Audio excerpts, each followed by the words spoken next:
বল চলে গেল সাইড লাইনের বাইরে, গৌরবের অনুকূলে বল সুইং এর মাধ্যমে 10 নাম্বার ব্যাকপাস থেকে 4 নাম্বার ফাঁকা জায়গায় পেয়েছে, রাখতে পারেনি। দেখা যাক কোথায় মারলেন, কিন্তু কড়া পাহারা বাবু একজনকে কাটিং করে বলটিকে ছোট করে বাড়িয়েছেন। আক্রমণে যাবার চেষ্টা, মেজদাবাড়ির বাসি সম্ভবত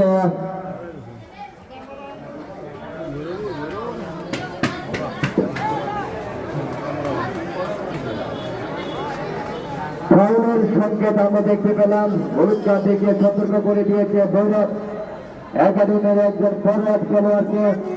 ভৈরব ফুটবল একাদশের 2 জন খেলোয়াড় হলুদ কার্ড লাভ করেছে। অপর প্রান্তে কামরাবর কোন হলুদ কার্ড পায়নি।